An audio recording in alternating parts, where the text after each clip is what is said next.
것은 요한계시록입니다. 요한계시록 4장 1절에서부터 11절까지 요한계시록 4장 전장입니다. 공동에 올립니다. 이 일 후에 내가 보니 하늘에 열린 문이 있는데 내가 들은 바 처음에 내게 말하던 나팔 소리 같은 그 음성이 가로되 이리로 올라오라. 이후에 마땅히 될 일을 내가 내게 보이리라 하시더라. 내가 곧 성령에 감동하였더니 보라, 하늘에 보좌를 베풀었고 그 보좌 위에 앉으신 이가 있는데 앉으신 이의 모양이 벽옥과 홍보석 같고 또 무지개가 있어 보좌에 둘렀는데 그 모양이 녹보석 같더라. 또 보좌에 둘러 24 보좌들이 있고 그 보좌들 위에 24 장로들이 흰 옷을 입고 머리에 금 면류관을 쓰고 앉았더라. 보좌로부터 번개와 음성과 내성이 나고 보좌 앞에 7 등불 켠 것이 있으니 이는 하나님의 7 영이라. 보좌 앞에 수정과 같은 유리 바다가 있고 보좌 가운데와 보좌 주위에 4 생물이 있는데 앞뒤에 눈이 가득하더라. 그 첫째 생물은 사자 같고 그 둘째 생물은 송아지 같고 그 셋째 생물은 얼굴이 사람 같고 그 넷째 생물은 날가는 독수리 같은데 4 생물이 각각 6 날개가 있고 그 안과 주위에 눈이 가득하더라. 그들이 밤낮 쉬지 않고 이르기를 거룩하다 거룩하다 거룩하다 주 하나님 곧 전능하신 이에 이어 전에도 계셨고 이제도 계시고 장차 오실 자라 하고 그 생물들이 영광과 존귀와 감사를 보좌에 앉으사 세세토록 사시는 이에게 돌릴 때에 24 장로들이 보좌에 앉으신 이 앞에 엎드려 세세토록 사시는 이에게 경배하고 자기의 면류관을 보좌 앞에 던지며 가로되 우리 주 하나님이여 영광과 존귀와 능력을 받으시는 것이 합당하오니 주께서 만물을 지으신지라 만물이 주의 뜻대로 있었고 또 지으심을 받았나이다 하더라. 거룩하신 주님 은혜 감사합니다. 허락하신 말씀을 통해서 은혜 받게 하시고 하늘의 음성으로 당신을 영접하기를 소원합니다.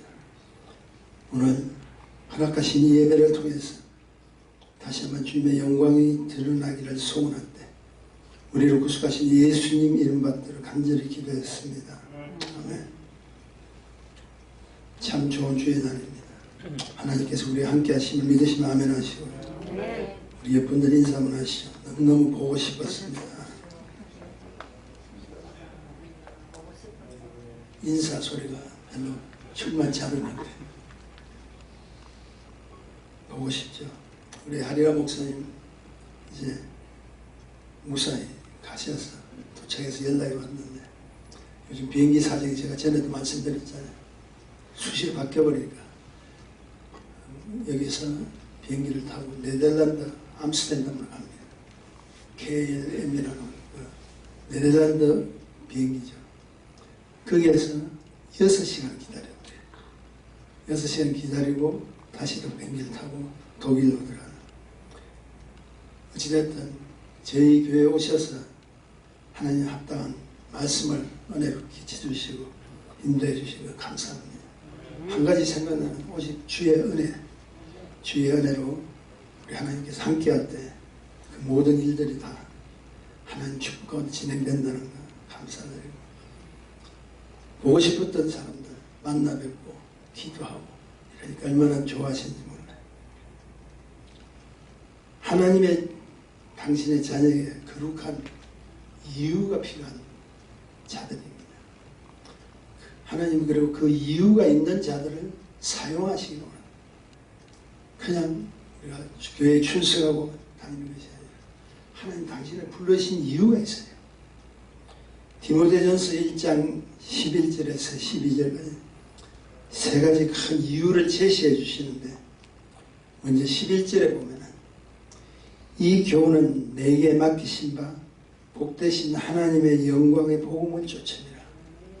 그리고 12절에 보면은요 나를 능하게 하신 그리스도 예수 우리 주께 내가 감사하면 나를 충성되게 여겨 내게 직분을 맡기시니 3가지 이유가 있습니다. 첫째 뭐냐? 나를 충성되게 여겼다. 우리가 충성되게 여길 만한 어떤 자격이 있었어. 것이 아니라 그분이 여겼다는 거예요. 두 번째는 영광의 복음을 우리에게 맡겼다. 하나님의 생명의 말씀을 우리에게 맡겼다. 우리는 그분의 생명이신 말씀을 통해서 전달하는 그 복음을 우리를 통해서 역사해 주시죠. 누누이 말씀드리지만 우리 하나님께서 능력이 없으셔서 그런 거 아니에요. 그분이 구원받을 자, 받지 못할 자도 구원시켜버리면 끝난 거예요. 그리고 구원받은 자를 자기가 부르신 자를 올려 보내시면 됩니다. 굳이 이 땅에 우리를 존재하게 해주시고 이 어렵고 힘든 환난 속에서도 끝까지 우리에게 주신 축복, 너희를 통해서 내가 나의 메시지를 전가하기로, 너희를 통해서 천국을 소개하기를 원한다. 너희를 통해서 생명을 주기를 원한다. 너희를 통해서 어떤 자가 참된 삶을 살 수 있는 걸 보여주기를 원한다. 그래서 우리에게 그 일을 주셨어요. 그리고 세 번째는 뭐냐면 그 일을 감당하기 위해서 너희에게 직분을 주셨다. 사도 바울의 직분은 여러분 잘 알다시피 사도입니다. 그리스도의 참된 제자로서 성령으로 거듭난 그들을 통해서 하늘의 비밀을 말씀해 주시는 이 세 가지를 충성되게 영광된 복음을 맡겼고 그 복음을 위해서 내가 너에게 직분을 주신 그 모든 이유를 함축한다면 한 가지는 이유 있는 자라는 거예요. 그냥 우리가 이 땅에 온 게 아니라는 거예요. 그분의 부르심 속에서 나를 허락하신 하나님의 축복의 메시지가 있다는 거예요. 하나님 보시기에 이유 있는 자, 그리고 그 이유는 하나님 영광된 복음을 위하여 사실 쓰임을 받아야 된다. 그 사실을 믿음으로 받아들인 사도 바울은 자신의 삶에 있어서 제일 우선이 무엇이냐면 하나님이시만 끝까지 변치 않은 믿음으로 지켜나간다. 좀 나에게 여유가 있고 뭔가 보여지고 뭔가 잘 되면은 나와 함께 하신 하나님 계신 것 같고 어렵고 힘들면은 하나님 어디 가셨나 우리가 초조하게 아니 우리가 믿음이 식어질 때가 많다는 거예요. 바울의 우선, 제일 우선은 무엇이냐면 하나님 그분은 나를 끝까지 동행하시고 나는 그분의 허락하신 약속의 말씀을 믿음으로 끝까지 지켜나가는 것이 그분의 사명이었다는 거예요. 그래서 우리 주님께서는 그런 나를 사명을 주시고 불러주셨다. 그래서 주님을 붙들어서 가는 이유 있는 자를 사용하기 위해서 거룩한 직분 주셨어요. 우리에게는 목사는 직분도 있고 장로님이라는 직분도 있고 그리고 권사님, 안수 집사님, 집사님들 직분을 다 주신 이유가 그겁니다. 그러므로 이 직분은 오직 하나님 영광된 복음을 위해서 사용되어야 된다. 직분은 명예, 직분은 나의 감투, 직분은 내가 뭔가 신앙생활 할 때 연조에 따라 주는 것이 아니라는 거예요. 그 이유는 사용을 받을 수 있는 이유인데 그 이유가 뭡니까? 당신의 복음을 생명 여기에서 감당하는 거예요. 우리가 특히 선교 같은 데 갈 때 보면 이런 잘 하죠. 우리가 그 나라하고 무슨 관계가 있어요? 저희가 여러분 잘 알다시피 몽골 같은 데 고려시대 때 몽골이 우리를 침입했잖아요. 수많은 사람들이 죽고 불모로 끌려 그리고 이곳에는 여자들이 다 끌려가는 혹독한 시련을 겪었던 민족이 몽골이 그 몽골 때문에 우리가 어려움을 굉장히 많이 받았죠. 근데 굳이 러시아 선교도 마찬가지 심지어 북한까지도 가기로 하는 이유가 무엇이 하나님이 나에게 사명을 주셨다. 우리는 여기서 내 조건, 내 위치, 내 방법에 중요한 것이 아니라 그분이 가라는 거예요. 내가 너희를 불러주신 것은 생명의 복음을 전하는 거예요. 원수도 전해야 된다. 너희를 핍박했던 자를 전해야 된다. 너희를 괴롭힌 자도 전해야 된다. 그것이 너희에게 주신 사명이라. 우리는 바울의 과거를 잘 압니다. 그 어떤 자입니까? 복음의 방해자죠. 핍박자죠. 한마디로 말해서 성경은 그를 뭐라고 표현해? 해방자라고 해요. 예수 믿는 사람, 주님 앞에 가까이 가는 사람은 그는 엄청나게 핍박을 했던 사람. 그 핍박을 했던 이유가 무엇일까요? 자기 논리예요. 자기 논리. 예수가 그리스도가 될 수가 없다는 거죠. 근데 그 예수님은 하나님과 동등함을 취하지 아니하시고 이 땅에 오셨다. 다시 여기서 그 자가 하나님이시는 그 사실에 율법학자요 최고의 학문을 지녔던 사도 바울 되기 전에 사울은 예수 믿는 사람 찾아다니면서 죽이는 데 앞장서 그런 해방자. 하나님께서 그런 자도 하나님께서 만나주시고 옛것은 다 지나가게 하시고 그리고 새 것으로 단장한 사도 바울의 인생의 가장 중요한 과거를 묻지 마세요. 자기 지나간 일은 전혀 관여치 않는 하나님의 은혜를 주셨다는 겁니다. 하나님의 전적 은혜로 하나님 영광을 위해서 쓰임받는 자로 완전히 바뀌었다는 거예요. 여러분 자신 한번 생각해 보세요. 저는 항상 여러분이 말씀드렸죠. 자고 일어나면 어떨 때 내가 웃고 있고 어떨 때는 울고 있다. 그것이 무엇입니까? 내가 어쩌다 이런 사람이에요. 이런 사람이 잘못된 사람이 아니라 어쩌다가 하나님 앞에 붙들려서 어쩌다가 하나님의 말씀대로 살아가고 어쩌다가 하나님의 말씀을 증거하는 정인의 삶을 사는 목사까지 하나님께 허락해 주셨네요. 저는 말씀드렸지만 제 제일 친한 친구는 LA 공항에 도착하자마자 내가 목사 됐다는 그 소리에 바로 돌아간 친구도 있다고 그랬죠. 그럴 정도로 세상에서 놀기 좋아하고 보기 좋아했던 자네 목사 됐다는 건 가짜라는 거예요. 어찌됐든 간에 그렇게 됐던 저도 목사가 됐죠. 다시 이야기해서 우리의 전반전은 다 해방자고 핍박자고 제 어머님이 성령으로 거듭났을 때 제가 얼마나 가까이에서 그렇게 싸웠는지 몰라요. 우리 어머님이 성령을 받고 입에서 방언이 터져버렸어요. 제가 저보다 훨씬 먼저 터지시고 그랬더니 방언 터지고 제가 기독교 서적에 가서 방언을 반대하는 목사님들이 쓴 책들이 있습니다. 성령의 이야기를 무시하는 책들이 있습니다. 그걸 사가지고 방언은 말이에요. 이거는 이 시대에 있지 않는 겁니다. 그러면서 그렇게 핍박했다. 그런 자가 제가 성령을 받고 하나님의 종이 되고 하나님의 말씀을 전가하는 사람으로 바뀌었더니 얼마나 은사가 중요하고 그 은사를 통해서 수많은 영혼들이 무너지어 내려가는 그 사실이 얼마나 감사한지 몰라요. 죄송합니다. 그 책들 쓴 성령의 역사, 방언 안 받았다고 해서 성령 안 받은 거 아니죠. 근데 하나님 필요에 따라서 주신다는 거예요. 근데 그것을 반대하는 분 99.9% 100% 그분들이 못해요. 그분들이 못하기 때문에 그런 거예요. 경험이 없기 때문에 체험이 없기 때문에 하나님 세계를 알고만 지내는 우리 주님은 아는 대상이 아니라 만날 대상인 걸 믿으셔야 됩니다. 우리는 그 주님을 만나야 돼요. 너 하나님을 만났습니다. 저도 하나님 만났습니다. 만난 자가 할 수 있는 말이잖아요. 그런 사도 바울도 해방자로 했지만 그의 후반전 인생을 보십시오. 오직 하나님의 복된 복음을 위해서 사용되는 쓰임받는 자로 했을 때 오히려 그에게 닥친 고난과 핍박은 사도 바울의 생에서 감사와 은혜의 조건으로 바뀌어버렸잖아요.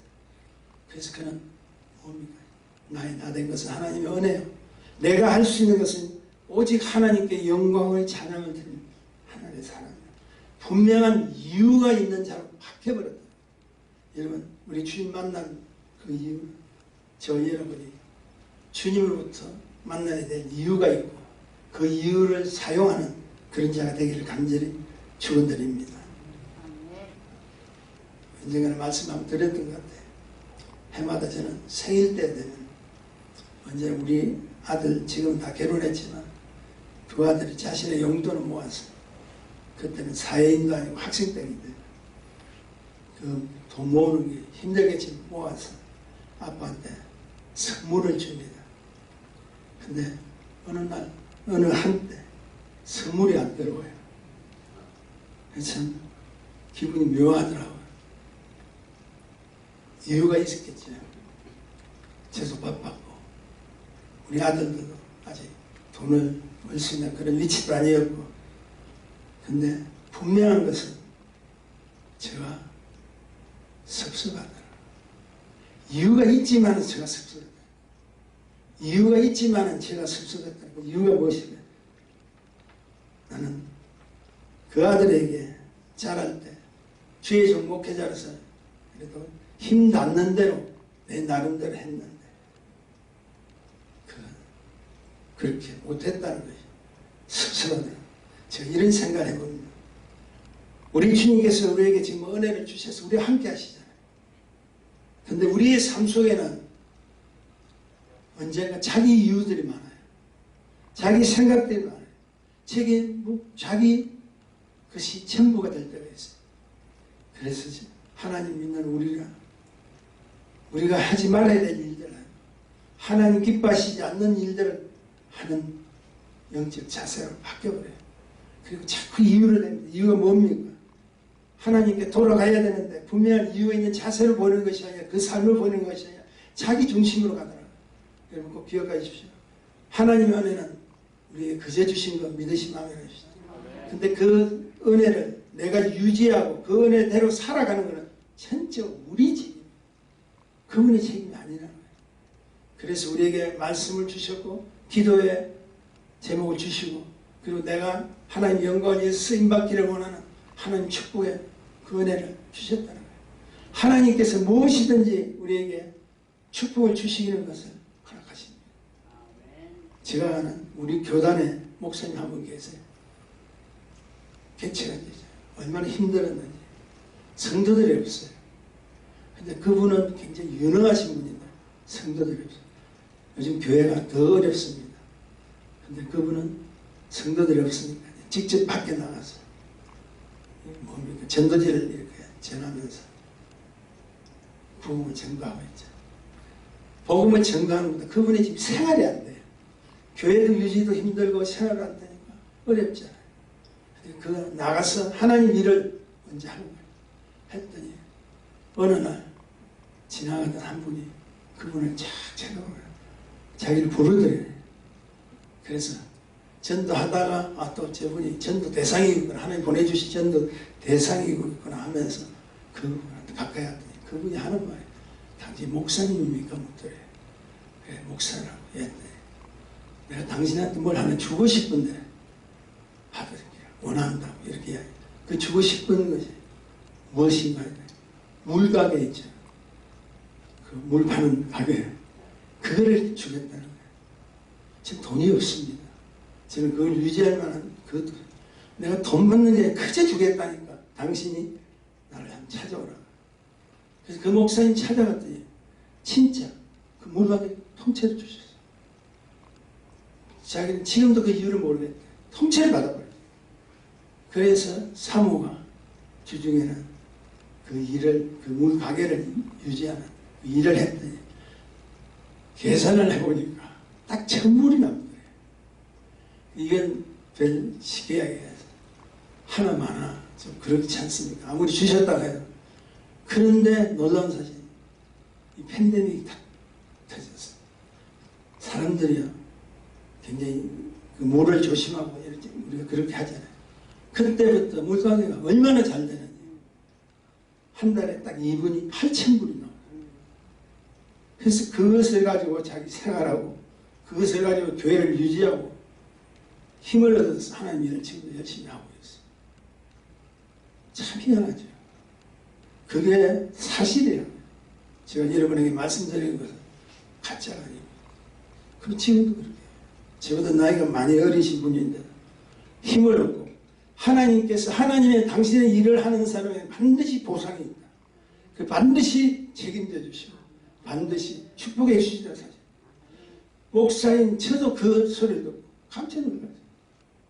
어느 누가 자기가 하든 아무리 권리금을 받든 뭘 받든 어느 정도 보상을 받고 넘겨줘야 됩니다. 그냥 하죠. 당신 목사이기 때문에 나는 믿습니다. 하세요. 그러니까 이 목사님은 언젠가 그 하나님께서 자기를 위해서 보내주신 분이라고 생각하고 얼마나 자기와 함께 하시는 하나님, 사람의 수가 많고 적은 것이 중요한 것이 아니라 하나님의 일을 한다는 그 자체가 감사해요. 지금 열심히 하나님 일을 섬기고 하고 있습니다. 이게 축복이야. 하나님은 언제나 우리와 함께 하십니다. 그러므로 우리는 그 하나님께 자기 것을 자꾸 이유를 대지 마세요. 내가 섭섭하면 이유를 대지 말아요. 전부 자기 중심으로 살기를 원하는 거 아니라는 거예요. 사도 바울이 하나님의 편으로 바뀌어진 거지. 우리가 바뀌어져야 돼요. 우리 삶이 바뀌어지고 힘들고 어렵더라도 하나님 일을 끝까지 나가면 하나님께서 그게 필요한 것은 다 축복으로 이루어 주신다는 걸 아셔야 돼요. 여러분 아시다시피 하나님의 일을 감당하고 선교하는 사람들 일을 감당하기 위해서 우리가 재정도 필요하고 많은 일들이 필요하지만 걱정하지 마세요. 하나님은 당신의 부르심으로 하나님 일을 감당하는 그 자에게는 반드시 하나님 그 약속을 지켜주시는 걸 믿으시기를 바랍니다. 그래서 저는 하나님 믿는 우리들이 해야 될 영적 자세를 좀 소개를 하기를 원합니다. 다시 하나님께 돌아가야죠.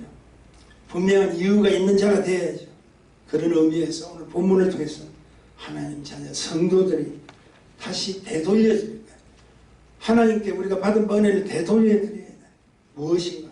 그리고 하나님께서 이유 있는 자가 되라고 하신 그 이유가 무엇을 근거로 했어서 우리에게 주셨는가 좀 소개를 드리기를 원합니다. 우리가 잘 아는 내용입니다. 본문은 자신의 생의 마지막인 예수 그리스도의 제자 요한이 밤모섬이라고 해서 유배를 당합니다. 밤모섬은 지금 어디 있냐면 터키에 있어요. 터키에 있는 밤모섬이라고 해서 유배를 당합니다. 그곳에서 하나님께서 사도 중에 유일하게 하나님의 세계가 펼쳐지는 하늘의 영계가 싹 보여집니다. 근데 그 영계를 보고 그대로 전한 이 기록이 요한계시록입니다.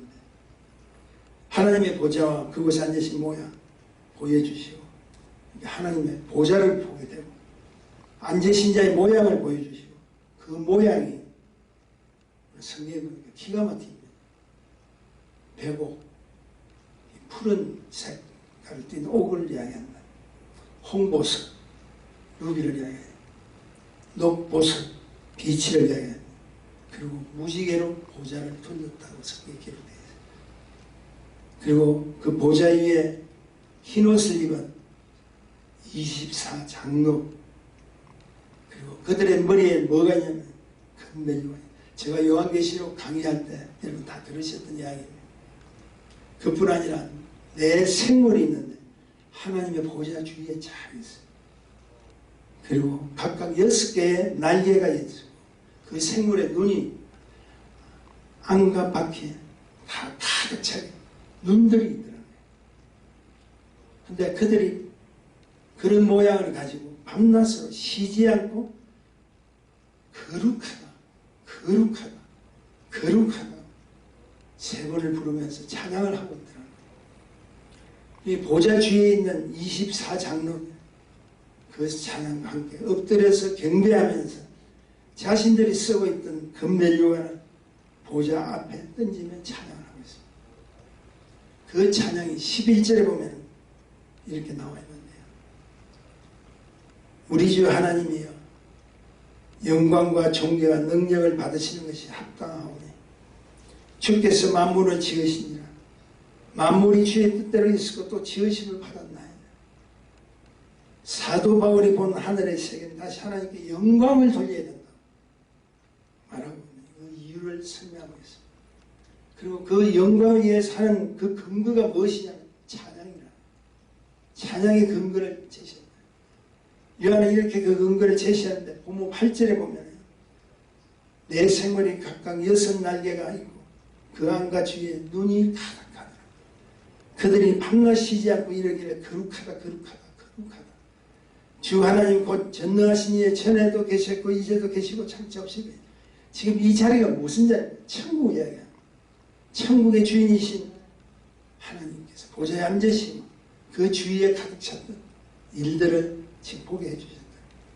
그리고 가는 길에는 여러분 세상에서도 바꿀 수 없는 세상에도 비교할 수 없는 엄청난 보물들이 다 깔려있어요. 이건 카펫이 아니라 다 깔려있다. 그리고 그들은 찬양을 하죠. 전에도 계셨던, 이제도 계셨던 그 하나님 창자 오신 그 축복의 말씀을 증거해요. 자, 여기서 첫째 근거가 있습니다. 오직 주께만 거룩하다, 거룩하다, 거룩하다. 이것은 뭘 이야기해요? 세 번 찬송을 한다는 것은 성부 하나님, 성자 예수님, 그리고 성령 하나님을 의미하고 있지. 두 번째 근거는 무엇이냐? 찬양을 드리는데, 경배를 드리는데 밤낮 쉬지 않고 찬양한다. 밤낮 쉬지 않고. 하나님을 찬양하는 삶은 쉼표가 없다. 9절에 보니까 내 그 생물들이 영광과 존귀와 감사를 보좌에 앉아서 세세토록 사시는 이에게 돌릴 때, 여기서 세세라는 뜻은요, 멈출 수 없는 끝까지 세계를 이야기해요. 세월의 기간이 아니라 끝까지. 이 끝까지를 뭐합니까? 그들은 찬양과 경배드림이 하고 있다. 근데 여기서 꼭 기억하셔야 할 것은 찬양과 경배드림이 시간적인 이유가 아니라 성도의 삶 자체를 말하고 있다. 자신의 삶이 잠시라도 주님을 떠나서는 안 된다는 사실을 그 영적 연기에서 보여주고 있다. 그것을 말하고 있어요. 그리고 세 번째 근거는 뭐냐? 겸손함과 낮아짐의 찬양을 드려요. 10절에 보니까 24장로들이 보좌에 앉으신 이 앞에 엎드려 세세토록 사시는 이에게 경배하고 자기의 면류관을 보좌 앞에 던지며 가로되. 참고로 여러분, 24장로는 구약시대 12지파의 족장을 이야기하고 신약시대 12사도를 의미합니다. 한마디로 말해서 뭘 이야기해요? 성도들의 대표를 이야기해요. 직분자들, 성도들의 대표예요. 여기서 24장로들이 자기가 쓰고 있던 그 면류관을 지금도 잘 들으세요. 던졌다. 자기가 썼던 그 면류관을 벗어서 어디다 보좌 앞에 던졌다. 왜 던집니까? 진정한 찬양은 바로 성도의 온전한 삶을 통해서만 드릴 수 있는 경배라는 거예요. 다시 말해 내가 쓰고 있는 이 면류관은 어떤 공로로 받은 것이 아니었다는 거예요. 다시 여기서 주님께서 나를 위해 희생하신 구속의 은혜를 쓰여진 것이다. 여러분, 그 면류관을 썼지만 내가 잘해서 쓴 게 아니라는 거예요. 보세요. 성경에 나타나는 면류관들이 많죠. 의의 면류관, 생명의 면류관, 영광의 면류관, 금면류관, 성리의 면류관, 썩지 않는 면류관, 성경에 그런 표현이 나와 있어요. 근데 그 어떤 면류관 한번 생각해 보세요. 여러분 자신의 능력이나 자신의 힘으로 쓰시겠습니까? 내가 감히 쓸 수 있는 그런 축복된 내 조건이 있었나요? 아니에요. 그분이 우리를 주셨잖아요. 내 스스로 쓸 수 있는 것은 단 하나도 없다. 전부 누가 주셨죠? 주님께서 우리에게 일방적인 은혜로 주신 거예요. 그 은혜로 받은 우리가 당신 보좌 앞에 내 쓴 그 면류관을 던진다는 것은 뭘 이야기합니까? 나의 삶을 통해서 하나님께 영광을 드리겠다. 내가 했던 그 어떤 일들을 통해서 하나님 영광의 축복을 드리겠다. 모든 영광과 존귀와 찬양을 다시 하나님께 되돌려 드리는 것이 이 땅에서 우리들이 해야 될 일인 것을 영적 세계로 보여주고 계시다. 우리가 이 땅에 존재하는 때까지 우리의 삶을 보여주시고 우리가 해야 될 일을 보여주시고 천국에 가서 면류관을 쓰고 갔다 할지라도 사실 자기 공로가 하나도 없기에 그것을 벗어서 하나님 보좌 앞에 다시 드리는지 우리는 우리의 삶을 지금부터 준비하지 않으면 안 된다는 거예요. 저는 아무 공로 없는 자입니다. 주님, 저는 어떤 것도 할 수 있는 자가 아니었습니다. 오직 주님 은혜 때문에 천국의 주님 보좌 앞에 오늘도 설 수 있는 자가 되었습니다. 오직 주의 은혜로 지금 여기 서 있는 여러분이 예배와 찬송을 경배를 드릴 때 우리 모습은 오직 주의 은혜. 지금 여기 있어요. 당신이 아니면 나는 설 수 있는 존재가 아닙니다. 나는 그 어떤 것도 내가 내세울 만한 자랑거리도 없습니다. 당신이 세워주셨기 때문에 이건 원리가 아니라 내 삶을 통해서 직접 당신에게 다시 영광을 돌리기를 원한다는 겁니다. 던졌다는 것은 내 삶을 던지지. 내가 주의 은혜로 다시 돌아가기를 소원합니다. 그러므로 여러분 기억하십시오. 성도의 존재는 그 무엇과도 바꿀 수 없는 귀한 축복인 것을 아셔야 됩니다. 분명한 것은 다시 돌려드리는 그 자체가 우리 모두에게는 큰 축복의 기회요. 영광된 삶이라고 하셔요. 그래서 내가 하나님의 일을 감당하기 위해서 내가 재정적으로 헌신하고 하나님 일을 감당하기 위해서 내가 나의 몸으로 하나님께 영광 돌리는 모든 일들이 헛된 일이 아니라는 것을 그것을 통해서 영광을 돌릴 수 있는 축복의 기회를 하나님께 더 주신다. 제가 말씀드린 것 같은데 몇 주 전에 어떤 자가 600불짜리 복권 하나가 당첨되었다. 좋아가지고 확인하기 위해서 자기가 샀던 매장에 갔더니 600불짜리 복권이 아니라 그게 100만 불이 돼. 제가 처음 드리나요? 그렇게 됐어요. 이게 실합니다. 몇 주 전에 한 달 조금 못 됐을 거예요. 엄청난 형제죠. 자기 600불인 줄 알고 갔는데 그 확인한 거예요. 당신의 그 번호가 100만 불입니다. 엄청난 형제죠. 세상마다 이야기하면 뭘 이야기하면 정말로 재수 좋은 자, 운이 좋은 자예요. 저는 이렇게 생각해 봅니다. 내가 이 땅에 있을 때 자신도 모르게 우리는 600불짜리 인생으로 살아가는.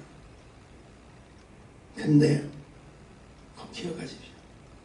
우리는 600불 인생 가지고도 좋아하고 있지만 저와 여러분의 성도의 배우를 그 뒤에는 그 무엇과도 바꿀 수 없는 영광의 주님이 준비하신 온갖 보석으로 준비된 천국에 있다는 거 아시죠? 100만 불하고 비교가 될 수 없는 것을 이미 준비하고 있다는 거. 우리의 삶은 600불짜리가 아니라 100만 불짜리. 그것을 뛰어넘은 영원한 축복의 세계가 있다. 그럼에도 불구하고 왜 우리는 우리 스스로 내가 하나님의 은혜 받은 하나님 축복자라고 하면서도 왜 우리 스스로 하나님의 능력을 객관시킵니까? 우리가 왜 그분을 자꾸 믿지 않습니까? 그분은 우리에게 모든 것을 주시기를 원해서 자기 아들까지 희생시키면서 우리에게 주셨는데 믿는다고 하는 다시 이야기해서 은혜를 받았다고 하는 다시 이야기해서 성령으로 거듭났다고 하는 분들 어떤 어려운 문제가 어떤 어려운 일들이 닥치면 오히려 그분을 객관시켜버려요. 우리 스스로 낮춰버려요. 그건 안 될 거예요. 그분한테 직접 물어보셨어요? 안 된다고 하시던가요? 아니요. 됩니다. 우리 스스로 자기 판단으로 자기 생각으로 우리는 그분을 평가할 때가 있다. 아니죠. 그분의 은혜가 아니면 우리는 그 어떤 것도 할 수 없다는 거 여러분 기억하시래요. 그분이 우리와 함께하면 오늘도 이 자리에 왔잖아요. 자신의 필요한 것만 우리는 그분의 이름을 부르고 있지 않느냐. 내가 요구할 때만 그분의 이름을 부르고 있지 않느냐. 아니에요. 여러분이 하나님의 은혜로 거듭난 그 순간부터 여러분의 배후에는 엄청난 축복들이 다 진행됩니다. 믿음으로 나가셔야 해요. 분명한 것은 우리들은 이곳에 존재케 한 이유는 아직도 하나님께서 이 땅에 두게 된 이유는 한 가지입니다. 당신을 통해서 하늘의 상급을 쌓기 위한 축복의 기회를 주셨다. 기회를 주셨어요. 어렵고 힘들더라도 약하더라도 없다 할지라도 그 기회를 활용하십시오. 그러면 하나님께서 우리를 통해서 이유 있는 자로 다시 만들어 주실 줄 믿습니다. 그리고 그 이유 있는 가운데 내가 열심히 주를 섬기고 열심히 수고하셔서 땀을 흘리시고 하나님 영광과 그분의 꿈과 비전을 통해서 하나님의 사람이 될 수 있는 최선을 다하는 우리 모두가 되셔야 돼요. 그것이 우리가 이 땅에 해야 될 삶이에요. 제가 말씀드렸잖아요. 우리 신앙의 최종 목적이 뭡니까? 다른 거 없어요. 영원한 쉼입니다. 안식입니다. 천국은 안식을 주시는 거예요. 그분의 나라는 우리를 쉬게 하시는 거예요. 그럼 그분의 나라에는 눈물이 없습니다. 어려움도 없습니다. 곡하는 것도 없습니다. 오직 경배와 찬양을 드릴 뿐이라는 걸 기억하시고 바랍니다. 이유 있는 자가 되셔서 하늘의 음성을 들으시고, 이유 있는 자가 되셔서 하나님 말씀을 아멘으로 하답하시고, 이유 있는 자가 되셔서 남은 인생 오직 주의 영광을 위해서 쓰임받는 저와 우리 교회 모든 성도들이 되기를 간절히 축원합니다. 아멘. 주님 안에 감사합니다. 아무것도 할 수 없었던 분이지만 하나님께서 일방적으로 불러주시고 당신의 그 은혜를 다시 한번 되돌릴 수 있는 축복의 사랑자로 불러주신 걸 믿습니다. 우리는 할 수 없지만 내게 능력 주시는 안에서 모든 걸 할 수 있다고 고백한 바울의 고백이, 주님이 나의 삶의 자랑이 되고 주님이 나의 축복의 근원이라는 사실을 믿고 오늘도 어렵고 힘든 이 세대 다시 한번 힘을 얻고 믿음으로 나아가는 우리 모두가 되기를 소원하는 하나님 함께 하소서. 하나님의 음성을 듣기를 소원합니다. 하나님의 음성을 듣기를 소원합니다. 축복하옵소서. 예수님 이름으로 기도합니다.